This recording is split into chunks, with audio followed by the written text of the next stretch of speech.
Just let me state for the record, we're giving love in a family dog. We are family. Ça s'arrête, ça.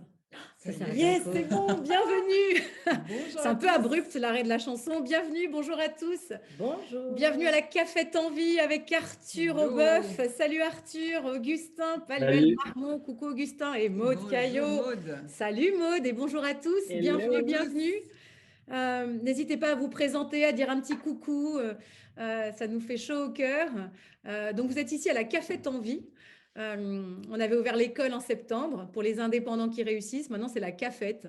On va tester. Hein. Nous, on est toujours dans le test. Et ce sont nos portes ouvertes là pendant 3 jours. On s'est collé une pression de dingue à faire plein de petits ateliers business pour faire connaissance et vous faire découvrir la cafette. Donc, merci à tous les 3 d'être là avec nous. Moi, je suis avec 2 de mes cofondatrices, Karine et Charlotte. Bonjour. Hello. Et j'avais oublié que c'était crevant de créer une entreprise. Ça va, vous êtes pas trop crevés, Maude, tu t'en sors? Moi, j'ai mis de l'anti-cerne, là, donc ça devrait pas trop se voir, mais oui, c'est un peu compliqué. On voit. Oh là là, bon, mais c'est super d'être avec vous. Merci, on est ensemble pour parler d'un sujet que vous connaissez mieux que quiconque, hein, tous les 3, c'est l'impact.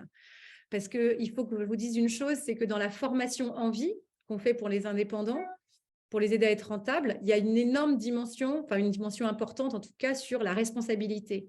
Quel que soit mon job, quel que soit mon secteur, on essaye, mais moins bien que vous, donc on a hâte d'apprendre de votre expérience. Qu'est-ce que je peux faire à mon échelle pour vraiment contribuer positivement parce que la maison brûle, comme dirait Augustin. Voilà, donc vous êtes prêts? Tout le monde est prêt? Vous aussi qui êtes avec nous, les gens arrivent petit à petit. Hein. Nous, on fait à l'américaine, hein. C'est l'heure, on y va, on attaque. Bonjour tout le monde, bonjour Valérie. On est déjà nombreux, ça monte. Donc, pour commencer, pour se présenter, petite subtilité, c'est Arthur va présenter Maude. Maude présente Augustin et Augustin, Arthur. J'aime bien ça. Arthur, je veux un truc bien. Hein. Bah, je vais faire de mon mieux, hein, mais moi, j'ai pas préparé, j'ai pas mon petit calepin et tout. Tu sais, je suis toujours à l'arrache, j'étais toujours le dernier à l'école, mais on va faire de notre mieux, promis. Allez, c'est toi qui ouvre le bal. Je veux un Alexandra. Hein. C'est parti comme ça, bah, avec grand plaisir. Attends, tu sais bien que je suis quand même une star du rap maintenant. Bah, évidemment, ouais. J'aime beaucoup les zooms qui commencent par un chant comme ça en trio. J'ai presque cru que la caméra allait s'ouvrir avec des tambourins et tout. Moi, j'étais un peu déçu. Gars, ne nous tente pas. Ouais, bah, je lance le défi pour la prochaine. Catherine dans les capes. Hein. Challenge accepted. Yes. Ça marche. Bon, bah, Maude qui nous vient de Dijon, de Dijon City, voilà, comme la moutarde. Tu peux pas te moquer, tu viens de Jura. Du Jura. Bah ouais, mais bon, écoute, attention, tu enlèves des points à Augustin. Il va plus pouvoir raconter des trucs. Qui nous vient donc de Dijon, qui est avant tout une humaine lumineuse, toujours joyeuse, toujours positive. Honnêtement, toutes les fois où je l'ai rencontrée, où je l'ai vue, ça a égayé ma journée. Je tiens à le préciser parce que c'est vraiment la première chose qu'on peut dire de Maude. Maude, elle a fait plein de choses dans sa vie, mais un jour, elle s'est rendue compte qu'elle avait vraiment envie d'être utile et d'avoir de l'impact. Et en fait, elle s'est demandé comment elle pouvait avoir de l'impact. Donc, elle a commencé par faire un peu des petits gestes à droite, à gauche du quotidien, notamment pour l'urgence climatique. Et un jour, elle a appris que, en fait, l'argent qui est sur notre compte en banque dans les plus grandes banques françaises pollue 1 milliard de fois plus que toutes les économies qu'elle pourrait faire en faisant tous ces petits gestes réunis. Et elle s'est dit, c'est quand même pas folichon cette histoire.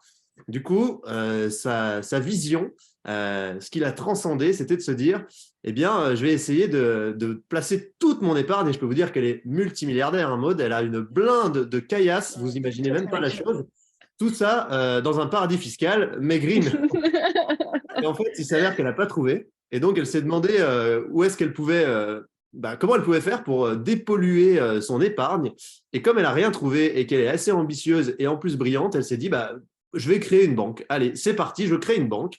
Et c'est comme ça qu'elle a fait naître Green Got, qui est la première banque qui vous permet de ne plus polluer comme des gorées avec votre argent et donc de rendre utile tous les trajets en vélo que vous faites sous la flotte plutôt que de prendre votre voiture le matin parce que vous n'êtes pas en train de surcompenser une pollution énorme générée par votre argent. Donc voilà, allez voir Green Got, c'est vraiment très bien. Génial. Moi, je crois qu'on peut applaudir Arthur, quoi. C'est énorme. Ouais. Franchement, pas mal du tout. En plus, c'est la vraie on prépare expression. pas, Hein. Je ça me suis donne vraiment ça. dit, c'est pas folichon, quoi. C'est vraiment Vous ça. pouvez tout réécouter, c'était en alexandrin. Vous ne l'avez pas vu. Mais- Grosse pression pour Maud maintenant pour présenter Augustin, quoi. Ouais, bah, en effet. Surtout que je n'ai pas eu la chance de rencontrer Augustin avant, moi. Donc, c'est ma première rencontre avec lui. Et du coup, Augustin, mesdames et messieurs, c'est le Augustin, The Augustin de Michel et Augustin.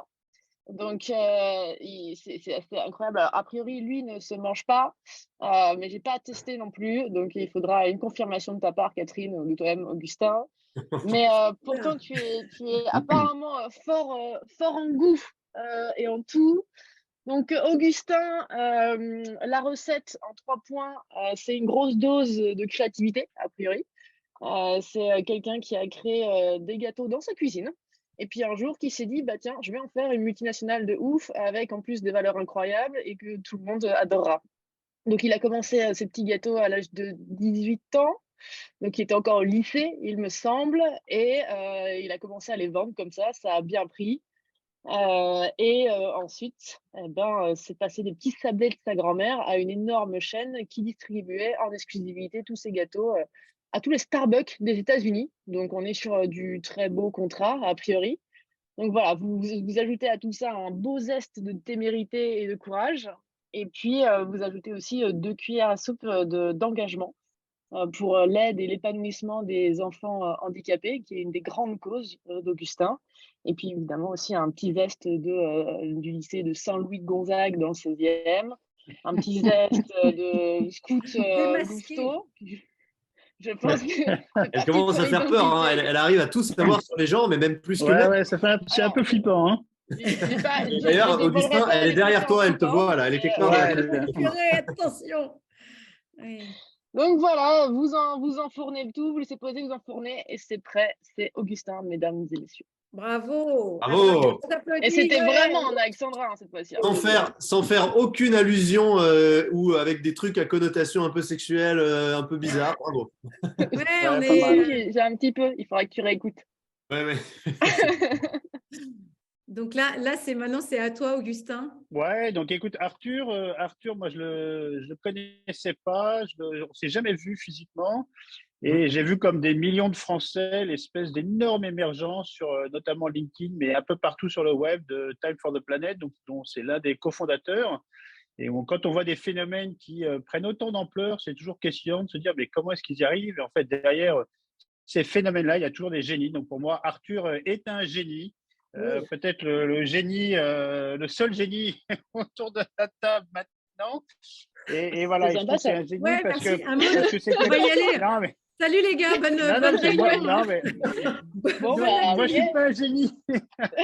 Et Arthur, donc voilà, l'un des cofondateurs, et je trouve qu'on sent une forme d'authenticité, d'engagement extrêmement fort. Et je crois que dans le business, ça marche que quand on est vraiment authentique, avec cette vision exceptionnelle de voir quasiment sauver le monde.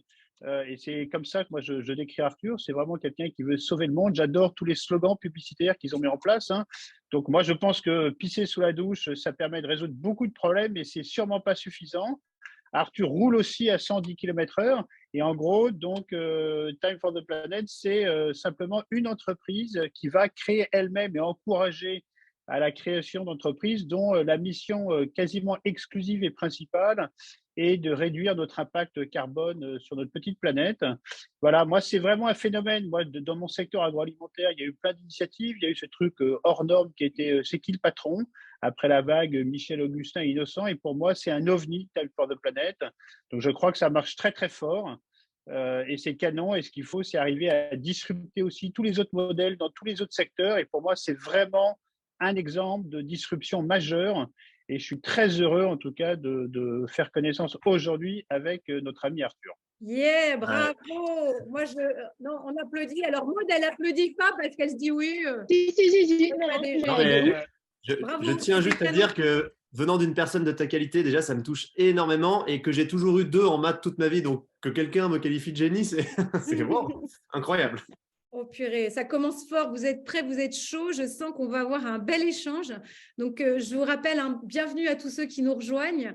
on est ensemble pour essayer de comprendre comment, à travers l'expérience de Maude, d'Augustin et d'Arthur, quand on est indépendant, parce que c'est ça qui nous occupe chez Envie, hein, comment est-ce qu'on peut, à sa mesure, mais de toutes ses forces, comment est-ce qu'on peut contribuer à diminuer son impact? Et on va en discuter jusqu'à 12h45. Alors, la première question que j'avais préparée pour vous, là tout de suite, allez, je vous sens chaud, on rentre dans le vif du sujet, c'est est-ce qu'aujourd'hui on peut faire du business sans abîmer la planète? Vous avez 2 Très heures. bonne. Est-ce que Bah, tu quand passes on le vient bâton de exister, parole? Comment ça se passe? Ouais. Ouais, en fait, c'est le premier, celui ou celle qui dégaine en premier. Allez-y. Arthur, je Bon, te bah, sens bien vas-y. là. Je te sens parti. Toute ma vie, quand on s'appelle Arthur Aubeuf avec 2 A, de toute façon, c'est toujours moi le premier. C'est bon. Euh, Comme ça, moi, je dis des conneries, les autres réfléchissent et après, ils ont l'air intelligents. Exactement. Euh, Bonne bon, alors, méthode. je pense que, évidemment qu'il faut marier écologie et économie, puisqu'en fait, c'est un peu la même chose au final, et on ne réussira pas à faire la transition avec des boîtes en faillite. Donc, je ne sais pas si c'est ça le fond de la question, mais évidemment qu'il faut des modèles économiques. Je pense qu'aujourd'hui, on a en face de nous des challenges énormes qui demandent de la coopération à très grande échelle. L'entreprise, pour moi, c'est un outil formidable parce que c'est par essence le meilleur levier de coopération, peut-être même ce qu'on a fait de plus efficace pour coopérer à grande échelle entre humains. Donc, pour moi, ça va inévitablement passer par l'entreprise, cette transition. Et je crois fondamentalement que le sujet, c'est pas est-ce qu'on peut faire du business en même temps qu'on sauve le monde? C'est plutôt comment est-ce qu'on définit le business. Et aujourd'hui, le problème du business, c'est peut-être les indicateurs, notamment le fait que dans notre code civil, par exemple, moi j'aime bien dire ça, une entreprise aujourd'hui, son but, sa raison d'être, c'est de générer des profits pour les distribuer à ses actionnaires. Je pense qu'on peut faire mieux que ça. Je pense qu'on mérite de faire mieux que ça. Et qu'une entreprise, c'est des gens qui se réunissent parce qu'ils ont envie de répondre à un problème, à un challenge, parce qu'ils ont des compétences à apporter ou de l'argent s'ils sont actionnaires pour répondre à cette problématique et parce que ça les stimule d'organiser leur vie dans cette direction-là. Donc, je pense que si on se remet à penser l'entreprise comme ça, l'entreprise sera incroyablement utile pour la transition et il n'y a pas de mal à avoir des modèles économiques et à gagner de l'argent quand on fait quelque chose qui répond à un besoin, puisque c'est peut-être même le premier témoin du fait qu'on répond à un besoin quand il y a un marché et quand il y a des gens prêts à participer. Je finis juste sur une micro-phrase, mais en fait, je pense que quand même, on a un sujet au niveau mondial autour de l'entreprise et au niveau de l'économie, c'est d'arriver à en faire quelque chose qui ne soit plus vécu comme l'opposé drastique de quelque chose de positif pour la planète. Et à l'inverse, l'écologie doit absolument sortir de sa position de nous, on ne touche pas à l'argent, l'argent c'est mal. Parce qu'en fait, sinon, on n'ira nulle part. Donc nous, notre conviction profonde, c'est qu'il faut marier les deux. Et paf, ça fait des chocs à pic, comme on dirait. Donc voilà, je suis plutôt sur ça. C'est bon ça. Ouais, je rejoins C'est beaucoup bon. Arthur et je pense que au-delà de la question est-ce qu'on peut faire le business sans abîmer la planète, il faut dans tous les cas apprendre puisqu'il y aura toujours des interactions humaines, donc il y aura toujours du business. En revanche, il n'y en aura plus s'il n'y a plus de planète habitable pour l'humanité. Il n'y a pas d'économie dans une planète à plus 5 degrés où il n'y a plus d'espèces, plus d'insectes pollinisateurs et tout ça. Donc, il faut absolument qu'on trouve le moyen. Moi, je suis sur la même, évidemment, philosophie qu'Arthur, puisque j'ai lancé une entreprise pour essayer de changer les choses. Je ne me suis pas engagée en politique, je n'ai pas fait je sais pas, du journalisme, tout ça. C'est très important aussi, mais je pense que le vecteur aujourd'hui le plus fort d'innovation qui pourra avoir le plus d'intensité en termes d'impact et de rapidité, ça passe via l'entrepreneuriat. Et moi, je pense encore plus loin que ça passe surtout via la finance. Donc, en gros, le levier le plus important pour réorienter les flux financiers qui sont aujourd'hui sur des projets qui sont très carbonés et qui abîment notre planète, et les orienter vers des projets qui permettent au contraire de faire la transition, qui permettent de nous adapter au réchauffement déjà là, d'éviter beaucoup plus de réchauffement, et puis d'avoir en effet une transition qui soit joyeuse, qui soit faite dans la bonne humeur, qui soit programmée, planifiée, qu'on ne subisse pas. Et il faut, oui, être écolo, c'est pas juste vouloir faire des micro-villages où on s'échange des coquillages. C'est des modèles qui sont cool aussi, mais il faut qu'on pense beaucoup plus large puisqu'on est 8 milliards aujourd'hui sur la Terre. Donc, le temps qu'on s'organise en village et en coquillage, on aura perdu beaucoup de temps. Donc voilà, on a la chance d'avoir des outils mondiaux avec ces entreprises qui traversent les frontières, qui peuvent avoir un impact absolument partout dans le monde. Donc saisissons ce levier et changeons en effet l'indicateur de qu'est-ce que fait le succès d'une entreprise. Est-ce que c'est plus de dividendes? Est-ce que c'est plus de thunes, de revenus? Ou est-ce que c'est aussi l'impact, l'utilité son impact sur l'environnement, neutre ou positif pour certains, son impact sur la société. Donc voilà, il faut juste en effet qu'on réapprenne à voir qu'est-ce qui est important, dans nos vies, et qu'est-ce qu'on veut mettre en avant comme, réussite. J'aime bien ce point sur les indicateurs. Tu as raison, en fait, hein. Aujourd'hui, tu as les indicateurs extra-financiers qui sont apportés de plus en plus dans les entreprises du CAC 40, dont certaines que je connais bien de l'intérieur. Je vois bien à quel point c'est une aspiration, hein, mais dans les faits, aujourd'hui, et vu l'héritage de ces boîtes-là, c'est comment est-ce qu'on accélère le mouvement? Parce que c'est Ah, les on pense indicateurs toujours financiers qui restent de toute façon on le pense toujours suivi. à l'argent, mais tu sais, il y a cette, expression très fameuse qui est attribuée à un Indien d'Amérique, donc une tribu qui a été décimée, qui dit quand l'homme blanc aura coupé le dernier arbre, pollué la dernière goutte d'eau et pollué la dernière molécule d'air, il se rendra compte que son argent ne se mange pas. Donc c'est une nécessité aujourd'hui. C'est pas juste faire plaisir à la planète ou être solidaire ou être sympa. C'est vraiment une question de survie. Et Donc d'ailleurs, on il voit que faut l'économie, réfléchir. elle évolue dans ce sens aussi, puisqu'on indexe de plus en plus la valeur financière d'une action à son impact extra-financier. Et donc, il y a d'autres indicateurs qui rentrent un peu en compte de plus en plus. Sûr. Et c'est très bien, quoi. Et une action green et carbonée. Nous, en finance, c'est un concept qu'on appelle les actifs échoués, donc qui aujourd'hui présente un risque parce que pourrait être interdit par les politiques ou parce que ne pourra peut-être jamais être exploité, comme des ressources sous-sol de pétrole, sont aujourd'hui quelquefois du coup dépréciées. Ça t'évoque quoi, Gourou, Augustin? Ouais, non, non, je trouve que c'est toi. Bon, moi, je suis plus vraiment entrepreneur aujourd'hui, parce que j'ai quitté le monde de l'entrepreneuriat il y a 3 4 ans. Et vraiment, la question qui m'a beaucoup taraudé quand j'ai cédé Michel Augustin à Danone, c'était le tout ça pourquoi. Et je crois qu'en fait, ça demande évidemment les entreprises. Moi, j'ai toujours considéré l'entreprise comme un média, hein, pour faire passer un certain nombre de valeurs qui m'animent. Et en fait, pour moi, l'entreprise, c'est un prétexte. Mais il y a plein d'autres moyens d'influencer. C'est ce que vous faites aujourd'hui, c'est le témoignage, c'est les grandes personnalités qui prennent la parole. Donc, en fait, c'est une multitude de médias qui nous permettent de prendre du recul et de discerner. C'est-à-dire, c'est le tout ça pourquoi, Maud posait la question tout à l'heure. C'est en fait, de quoi ai-je vraiment besoin pour vivre de manière joyeuse, apaisée, dynamique. Et en fait, cette question, c'est qu'à la fin, moi, je crois beaucoup au témoignage et au mimétisme, hein, qui se diffuse par une très grande aussi pédagogie. C'est en fait, à la fin, c'est nous qui choisissons. Moi, je crois évidemment à l'impact systémique du monde dans lequel on vit, mais à la fin, c'est nous qui consommons le monde dans lequel on vit. Donc, tout ça pourquoi, moi, ça m'a beaucoup animé après Michel Augustin. Et tu vois, j'ai eu du mal à trouver une réponse qui me satisfasse intellectuellement. Et nous, c'était évidemment pas un impact écologique parce qu'on n'était pas. C'est qu'on a donné envie avec d'autres.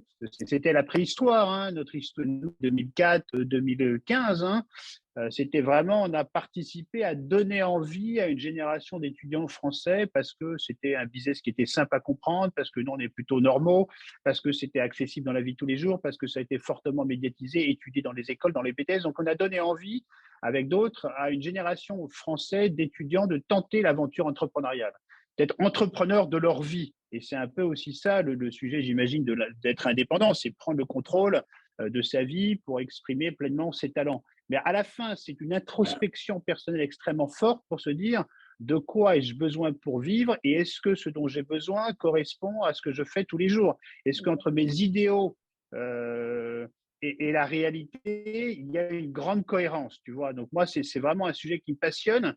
C'est qu'en fait, c'est souvent ce désalignement très fort qu'il y a entre ce dont on parle, ce dont on rêve et ce que l'on fait au quotidien.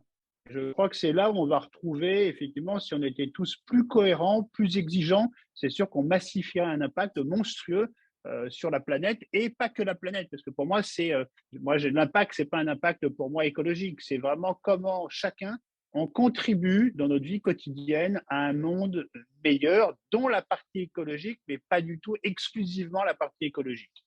Et tu y arrives, toi, Augustin? Enfin, vous, Arthur, Maude, vous arrivez? Enfin, tu vois, on en est profondément convaincus et vous les premiers, et vous nous emmenez sur cette voie, mais au quotidien, dans les actes que tu poses, Tu vois, et après, dans la boîte que tu crées, comment tu arrives à aligner tu vois, cette aspiration Non, avec- alors moi qui suis, ouais, c'est très compliqué moi aujourd'hui. Donc je termine une phase de jachère dans laquelle j'ai été étudiant, j'ai fait pas mal de choses.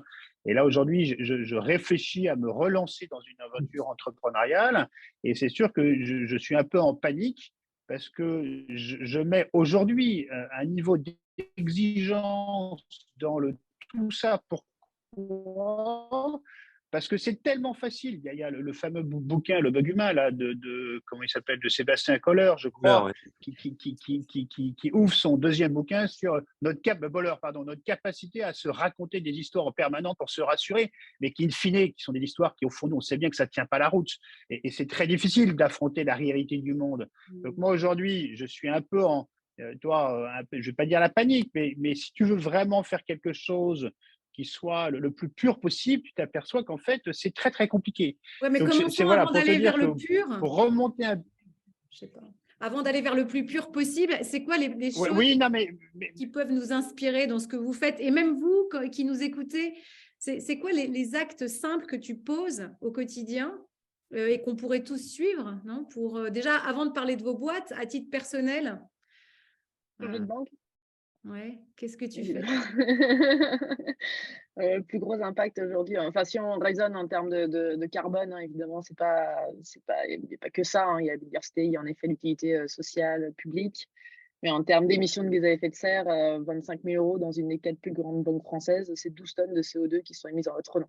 Donc, en effet, comme Arthur disait dans ma jolie présentation, si vous vous ennuyez à prendre le vélo sous la flotte tous les jours pour la planète, c'est très bien, continuez, mais ne gâchons pas tout en laissant cet argent dans des banques qui investissent en fait sur des énergies fossiles, quoi.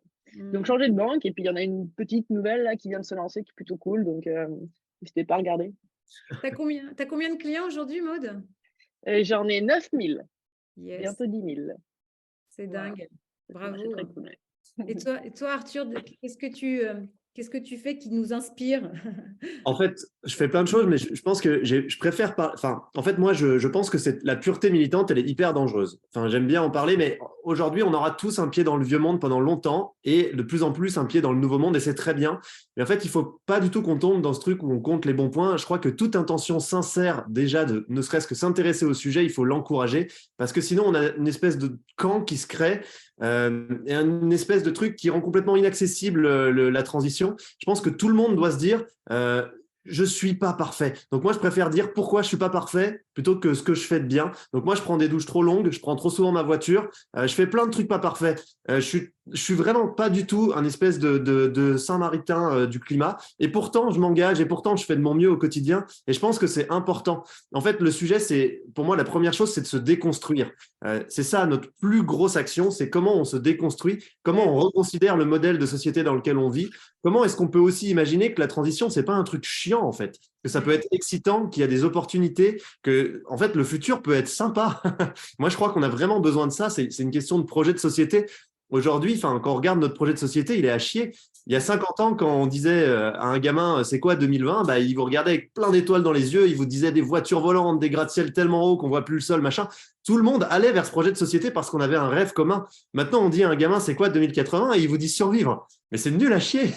En fait, il faut vraiment qu'on commence par déconstruire et se remettre à rêver. Et c'est ce que dit Augustin. On n'a plus de trucs qui nous fait vibrer collectivement. Donc, bien sûr que ça part dans tous les sens. Bien sûr qu'il y a des théories du complot partout. Bien sûr que ça polarise. Et en fait, notre société est paumée. Donc, le vrai sujet, c'est s'autoriser à déconstruire le modèle dans lequel on est, à considérer qu'on a encore un futur qui peut être positif et à essayer de se projeter et à participer à le faire naître. Donc, pour moi, c'est la plus grosse action écolo du monde.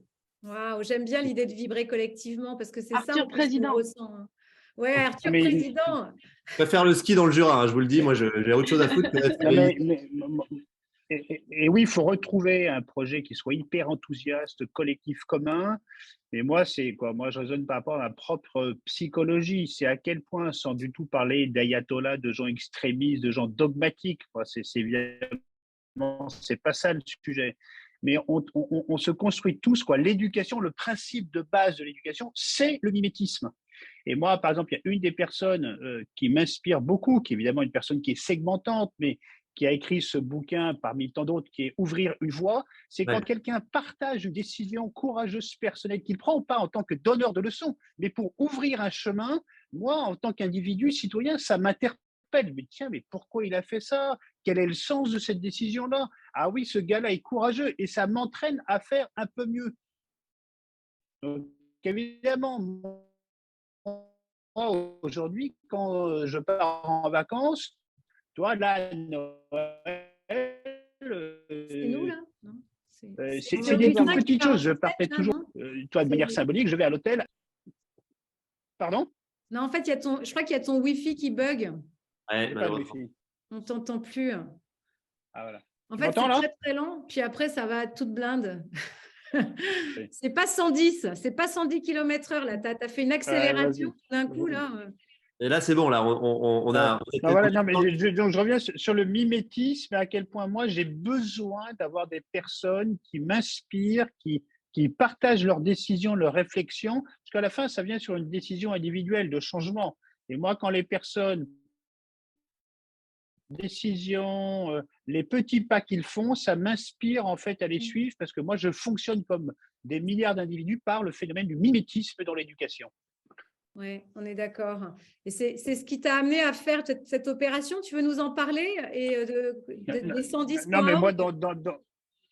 oui, mais dans la multitude des petits de progrès, petits pas que moi je fais en disant je vais moins loin en voyage, je me déplace géographiquement moins souvent, je consomme évidemment beaucoup moins de viande et de poisson aujourd'hui. Donc on essaye tous de faire des petits progrès. Moi, effectivement, pendant le confinement, je me souviens très bien de ce ministre, hein, Nicolas Hulot, qui a parlé pendant 20 minutes de changer le monde, mais jamais il a témoigné à titre personnel des décisions qu'il avait prises pour nous inspirer. Et moi, suite à cette interview, je vais dire, tiens, je vais prendre une petite décision symbolique, je vais rouler à 110. Donc évidemment, c'est pas ça qui va changer le monde, mais c'est comment on réunit des centaines de milliers de personnes à prendre au même moment, à peu près au même moment, la même décision pour créer ce que Arthur a fait de manière brillante, une communauté qui, en fait, partage, se reconnaît, s'encourage dans l'atteinte de l'objectif de mieux et moins consommer. Mhm. C'est vrai que c'est inspirant ce que tu fais, Arthur, sur la communauté. Moi, ça me fascine, en fait, ta capacité à entraîner les autres.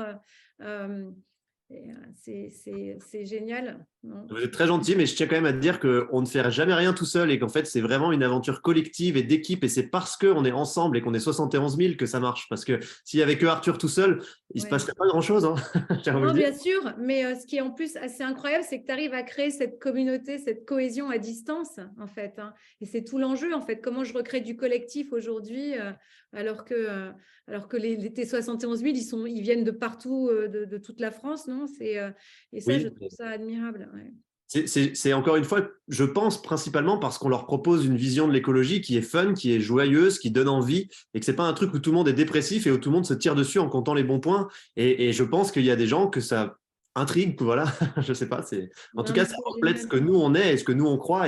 Et Augustin l'a très bien dit, il faut être authentique, je pense. Et puis ensuite, on verra quoi, s'il y a du monde ou pas derrière. Génial. Je voulais poser une question à Maud avant qu'on fasse un petit travail, parce que vous avez compris, ici, on va faire un petit atelier maintenant que vous allez bosser aussi. C'est sympa, merci, vous ne saviez pas. Hein. Mais c'est qu'on va essayer de faire une espèce de checklist à destination des indépendants.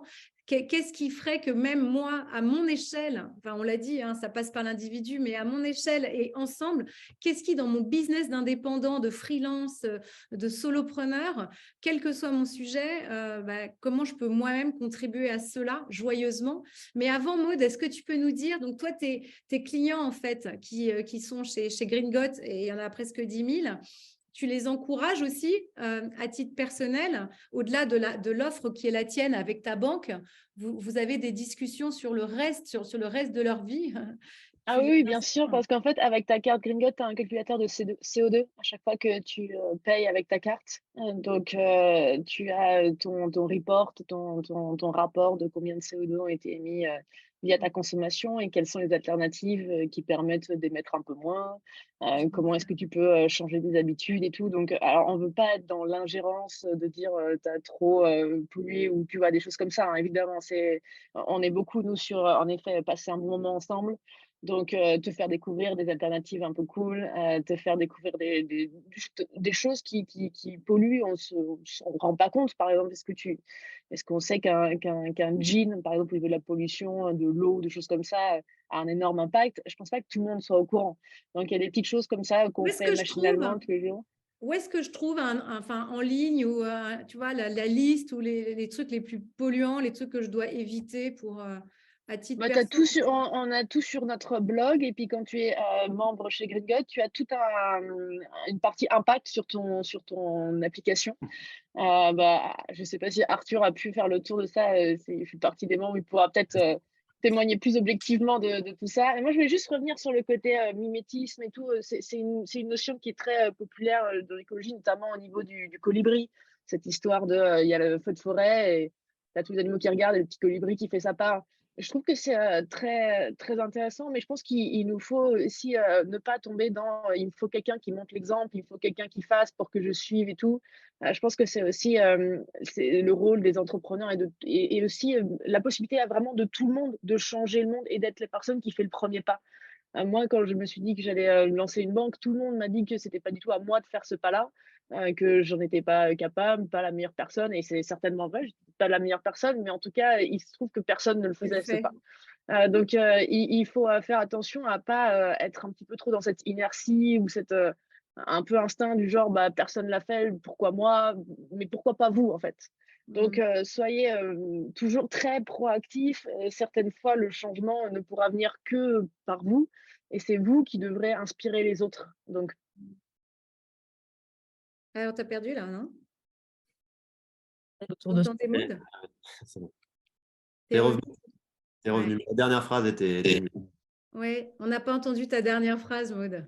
Ouais, pardon, c'est mes écouteurs qui sont chiants en ce moment. Je disais, vous êtes capable de tout. Allez-y, foncez. Et vous n'êtes pas obligé d'attendre que les autres fassent aussi. Vous pouvez vous ouvrir des... C'est génial. Vous avez des questions les uns les autres pour Arthur, pour Maud et Augustin, avant qu'on essaye de construire ensemble cette espèce de petit guide, des bonnes pratiques qu'on pourrait mettre en œuvre quand on est indépendant, quand on est solo. On peut peut-être prendre une ou deux questions. Est-ce qu'on peut ouvrir des comptes pro chez Green Got, Maud? bientôt, je vais vous mettre dans le chat, si vous voulez, un petit formulaire d'inscription pour que vous soyez les premiers au courant quand on ouvre les comptes pro. On travaille dessus, mais comme vous imaginez, le secteur bancaire est un secteur long avec beaucoup de choses à faire. Donc, oui, on est dessus. Ça arrivera dans C'est génial. quelques mois. Et Envie sera tes premiers clients. Hein. Tu comptes sur nous, Voilà. évidemment. Viens avec tous tes millions, Catherine. Ouais, bon, bah, au moins, attends que j'arrive. Il y a une question de Cynthia, Maud. Comme ça vous laisse réfléchir à une petite checklist, même si c'est que un ou deux, tu vois, conseils pour les indépendants. Moi, je prends, hein, mais il y a juste une question encore pour toi, Maud. Tu la vois dans le chat. Quels ont été vos plus gros challenges auxquels vous avez été confrontés? À peu près tout, Cynthia. Donc, d'être jeune, 25 ans quand j'ai commencé à écrire Gringot. On va pas se mentir aussi, d'être une jeune femme dans un milieu très masculin, te faire entendre. Et en plus de ça, quand tu parles d'écologie, il y a encore 2 ans, il faut vraiment te dire que c'est des hommes un peu vieux, en costume, dans leur très très beau salon, qui n'aiment pas forcément Greta Thunberg et tout ce qui va avec, et qui en ont un peu marre qu'il y ait des jeunes filles qui viennent leur dire que c'est en train de fondre au pôle et que c'est important. Voilà, donc ça a été un peu compliqué. Après, on a aussi trouvé des alliés dans ce milieu bancaire très traditionnel, des personnes qui étaient là depuis des années au plus haut poste et qui pensent en effet qu'il fallait changer, qui nous ont aidés. Donc, on a eu des portes évidemment qui ont été ouvertes, on a eu de l'aide, mais on a eu quand même quelques petits bâtons dans les roues plutôt sympathiques qui demeurent encore. Mais c'est pour ça que, comme avec Thème pour la planète, nous, c'est le pouvoir du collectif. C'est le pouvoir de plus on sera, plus on aura d'impact. Et tu vois, hier, j'ai été invitée à parler devant tout le COMEX du LCL, Ouais, tu m'as un dit, ancien ministre voilà, de la finance et tout. Pourquoi? Parce qu'on est visible, parce qu'il se trouve qu'aujourd'hui, les banques de taille se disent que si elles veulent des clients, des membres de notre génération, des générations d'après, va falloir qu'elles changent et qu'elles s'alignent. Et puis, ça reste des entreprises à but lucratif, hein, donc il faut qu'elles fassent de nouveaux clients. Donc voilà, elles commencent à nous écouter et à changer, et on en est très contents. Ouais, bravo. Hein. Putain, ils ne pouvaient pas trouver meilleure voie que la tienne pour aller les mettre en mouvement. Bravo. Je sais pas. C'est canon. Vous avez, tiens, Arthur, t'aurais pour lancer le bal, tu imagines, là, tu as plein d'indépendants qui t'écoutent. Ouais. Qu'est-ce que il y a un truc par lequel commencer ou une chose à laquelle tu penses? Bah ouais, moi je reviens sur les histoires d'indicateurs, c'est pourquoi vous faites votre boîte en fait? À quoi elle sert? Genre, pourquoi vous allez travailler 100 000 heures, parce que c'est à peu près le temps qu'on passe à travailler dans une vie. Ça sert à quoi en fait? Enfin, à la fin de votre vie, vous avez envie de vous dire, génial, j'ai contribué à quoi? Donc les indicateurs qui vont être le levier pour piloter votre boîte, il faut vraiment que vous les décidiez dès le départ ou le plus vite possible et que vous les mettiez en place. Et je pense qu'ils doivent être extra-financiers parce que dans la plupart des cas, c'est quand même extra-financier l'objectif d'une entreprise. Donc, si vous avez vraiment envie que votre chemin soit le plus agréable possible et le plus, en tout cas, que ça fasse sens profondément pour vous, parce qu'une boîte, c'est quand même très dur. Il y a 1 milliard de bâtons dans les roues tous les jours. Eh bien, il faut vraiment que vous soyez au service de quelque chose qui vous stimule. Donc, sélectionnez bien cet indicateur parce que c'est vraiment le phare dans la nuit demain. Ça, c'est clair. Et du coup, si je regarde, c'est génial parce que c'est pile le sujet de la semaine avec nos pionniers, tu sais, dans la formation en vie. On regarde les indicateurs de performance et on leur a demandé pour demain, c'est quoi tes 5 indicateurs? Et du coup, au-delà de mon chiffre d'affaires, ma marge, mon nombre de clients, etc., tu regarderais quoi, toi, à échelle d'une petite boîte pour te stimuler à aller dans la bonne direction? Ça dépend vraiment de ce que vous faites. Nous, chez Time, on a créé notre indicateur, parce qu'il n'existait pas, on a créé le dividende climat. Donc, en fait, les gens touchent des tonnes de gaz à effet de serre non émises ou captées annuellement sous forme d'un dividende, mais il est extra-financier. Et en fait, ça n'existait pas au niveau mondial. Donc, un peu comme Maud, on est parti avec notre bâton et maintenant, on a l'ONU qui travaille avec nous sur le sujet. On a Gold Standard qui est le labellisateur international, l'ADEME, Carbone 4, Net Zero Initiative. Ils sont tous venus autour de la table alors qu'on était personne et on était quelques connards qui essayaient de faire leur truc pour eux. Et donc, je pense que n'ayez pas peur d'imaginer l'indicateur qui vous semble le plus propice à ce que vous faites. Derrière, vous le structurerez pour vous, pour d'autres. Nous, maintenant, le dividende climat, ça y est, il s'émancipe de Time for the Planet. Ça devient un truc que d'autres sont en train de mettre en place. Et il y a des gros groupes qui le font. Donc, je pense que voilà, si vous avez vraiment envie de poursuivre un but avec votre boîte, créez votre indicateur ou alors, en tout cas, faites ce qui vous semble le plus sensé par rapport à ce que vous avez vraiment envie de faire et la mission que vous avez en tête, quoi. Ah, c'est génial, ça. Vous avez quoi? Donc, ça, créez votre indicateur. Ça, c'est une première super conseil. Qu'est-ce qu'on a? Il y a Christine qui nous dit la joie comme indicateur. Bah, Bon. moi, je crois qu'on a besoin d'une révolution par la joie, hein, très honnêtement. On est dans un modèle qui siphonne principalement les ressources de la planète et nos ressources, la joie en étant la première impactée. Donc, je suis d'accord avec Christine. Ça sera un beau défi en on est au France. bon endroit ici pour trouver de l'énergie et de la joie. Je crois que c'est au-delà de tout ça, c'est ce qui nous rassemble. Qu'est-ce que tu as, non, Augustin, toi, tu suivais que des indicateurs financiers dans tes boîtes. Qu'est-ce que tu mettrais aujourd'hui ou qu'est-ce que tu as comme autre idée? Non, mais pour illustration, c'est-à-dire qu'une entreprise n'est que le reflet des femmes et des hommes qui l'animent, hein, cette entreprise. Donc ça, on revient sur des convictions profondes. Qu'est-ce qui t'anime? Tout ça, pourquoi à la fin? Et nous, il y a 2 indicateurs qu'on regardait de manière extrêmement précise chez Michel Augustin. C'était le nombre d'étudiants qui prenaient contact avec nous, c'est-à-dire la cible étudiante, et pas du tout pour acheter des ou des mousses, hein. C'était pour se renseigner sur l'aventure entrepreneuriale et en fait, c'était des indicateurs qu'on pilotait de manière très fine parce que l'une des missions profondes, c'était de partager cette joie, cet enthousiasme entrepreneurial et de donner envie aux gens d'entreprendre. Donc, plus de gens t'interpellent et te demandent des infos, plus en fait, tu réussis ta mission. Okay. Et deuxième indicateur pour nous très important, parce qu'on avait une des missions, c'était de revaloriser le savoir-faire manuel que Guy Savoie appelle même un savoir-faire gestuel. Moi, je crois beaucoup au pouvoir des mains. Et moi, j'avais passé un CAP boulanger et on a lancé cette formation du CAP pâtissier. Et même tous les trublions, Michel Augustin, étaient diplômés d'un CAP pâtissier. Donc, c'était un indicateur du nombre de vocations, en tout cas de personnes qui entreprenaient cette formation-là et qui étaient sanctionnées par un diplôme. Donc, évidemment, il ne faut pas oublier aussi qu'une entreprise, pour qu'elle soit pérenne, elle doit être forte économiquement. Parce que après, on peut faire plein de trucs et en fait, et il y en a, je trouve aussi beaucoup d'exemples dans l'entrepreneuriat aujourd'hui où en fait des entrepreneurs sont davantage grisés par une forme de médiatisation de leur aventure que de la réalité économique. Moi, il faut toujours rester les pieds sur terre, se dire attends, je construis un outil au service de valeur, mais pour que l'outil soit fort, il faut qu'économiquement il soit pérenne. Ça, et une fois qu'il est pérenne, on peut, dans ce cas-là, avoir un message pérenne et le partager, avoir une grande résonance.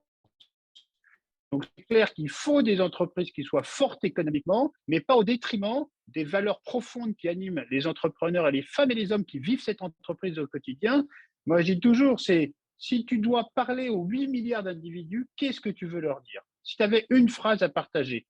Donc, c'est ça qui va t'animer et c'est comment tu utilises l'entreprise, en fait, pour dire cette phrase-là à tes clients et au monde qui t'entoure.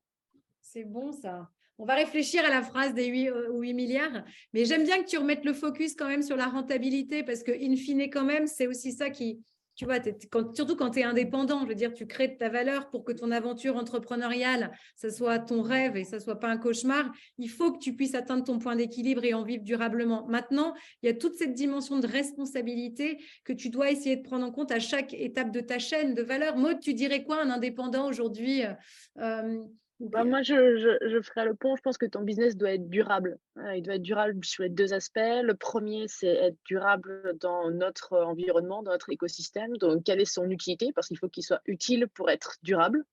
Donc, quelle utilité sociale ou écologique ou autre, mais qui fasse en effet avancer la société.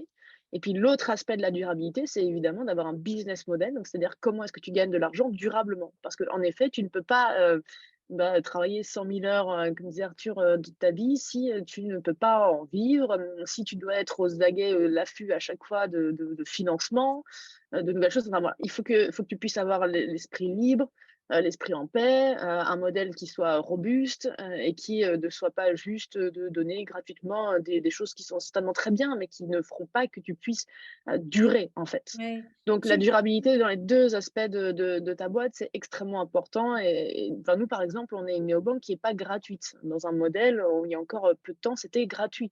Et c'était des néobanques qui vendaient des billets de 5 euros gratuitement, en fait, Oui, parce que bien ça leur sûr. coûtait de l'argent. Et donc, elles étaient toujours en fuite en avant à se casser la gueule jusqu'à ce qu'elles retrouvent 500 millions, jusqu'à ce qu'elles retrouvent 500 millions et tout ça.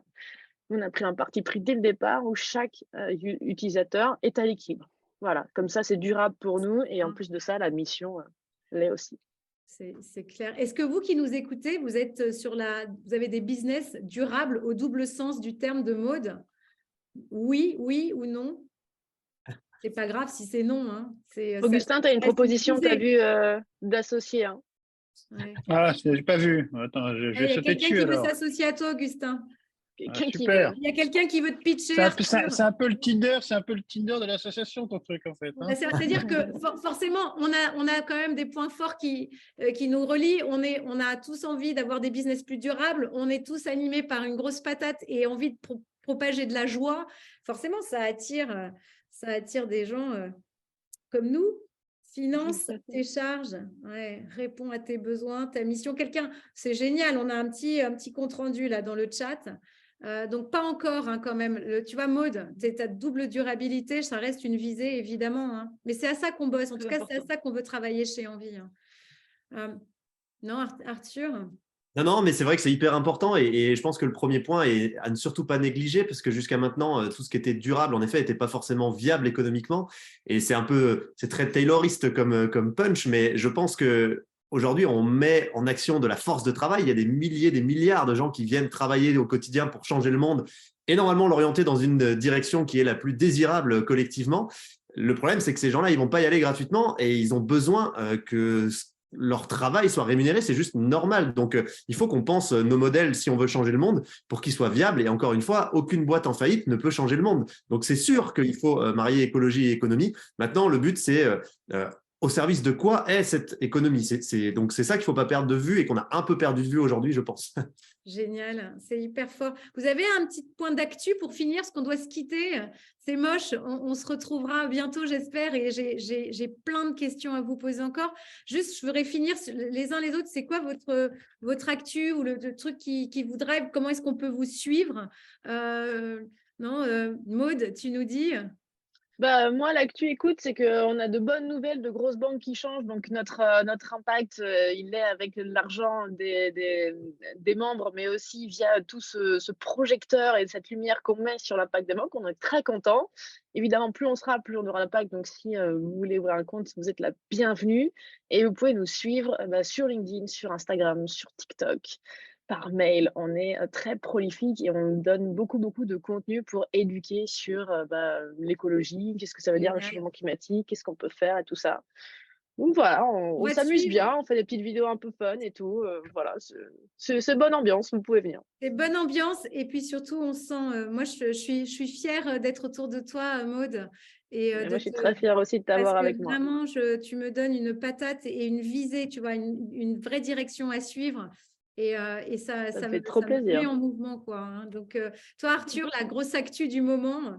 Bah, nous, la grosse actu du moment, c'est qu'on va essayer de passer les 100 000 actionnaires avant le 1er janvier 2023. Donc, pareil que Maud, Waouh. nous, on a un monde économique autour de nous qui nous voit vraiment comme des saltimbanques. On a déjà eu beaucoup de fois le mot parce qu'on est trop extrême, parce que notre indicateur n'est pas purement financier, parce qu'il n'y a pas de ROI direct, etc. Et donc, c'est un monde économique qui a beaucoup, beaucoup, beaucoup de mal à nous comprendre et à nous suivre. Et donc, on aura du mal à faire en sorte qu'ils nous aident. Donc, notre seule force, c'est nous, c'est les citoyens. On peut compter que là-dessus. Et en effet, plus on est nombreux, plus on fait s'interroger ce monde économique. Et comme Maud, on voit des gros moves, des gros questionnements dans des très, très grosses organisations. Et je pense qu'à la fin, c'est ça le plus gros impact qu'on aura. C'est juste qu'on est un peu des fenêtres d'Overton. On dit, regardez, en fait, les gens, c'est ça qui les intéresse maintenant. Et donc, ça questionne. Donc là, si on arrive à atteindre les 100 000 actionnaires, je pense qu'on commencera à peser sur la balance dans le sens où il y a des très, très grosses boîtes aujourd'hui qui n'ont pas 100 000 actionnaires. Et c'est une façon de dire, regarde, un message très fort des citoyens, nous on bouge, nous on y va, on n'attend pas qu'on nous donne la permission, on n'attend pas d'avoir toutes nos chances. Donc on compte sur vous, monde économique, monde politique, pour faire de même.